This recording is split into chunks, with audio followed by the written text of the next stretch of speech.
দক্ষিণী সিনে ইন্ডাস্ট্রির জনপ্রিয় অভিনেত্রী শ্রুতি হাসান বলিউডেও বেশ জনপ্রিয়। রূপালী পর্দায় পারফরমেন্স নিয়ে বহুবার খবরের শিরোনামে উঠে আসলেও সুন্দরী এই অভিনেত্রী এবার আলোচনায় এসেছেন তার ব্যক্তিগত জীবন নিয়ে।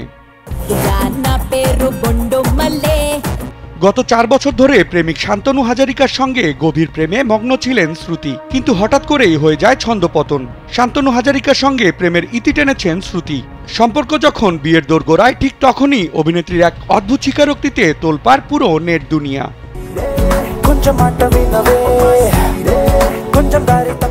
স্যান্ডেলিনা সো, রূপচর্চায় আভিজাত্য। ভারতীয় গণমাধ্যম সূত্রে জানা যায়, বিয়েতে শ্রুতি ও শান্তনু দুই তরফেরই ছিল অনীহা।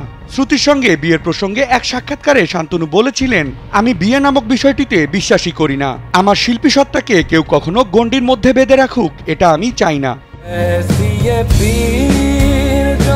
এদিকে সম্পর্ক ভেঙে যাওয়ার পর চুপ ছিলেন শ্রুতি, তবে এ বিষয়ে এবার মুখ খুলেছেন তিনি বলেন, বিয়ে নামটা শুনলেই ভয় পাই। একবার প্রায় বিয়ে হতে হতে বেঁচে গিয়েছিলাম।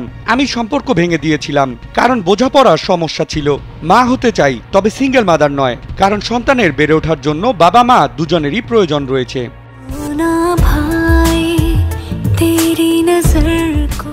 বর্তমানে শ্রুতি হাসান ব্যস্ত রয়েছেন লোকেশ কানাগরাজ পরিচালিত নির্মিতব্য কুলি সিনেমা নিয়ে। এ চলচ্চিত্রে তার পাশাপাশি অভিনয় করেছেন রজনীকান্ত, আমির খান, নাগার্জুন, আক্কিনেনি, পূজা হেগড়ে সহ আরও অনেকে। সিনেমাটি মুক্তি পাবে চলতি বছরের 14 আগস্ট।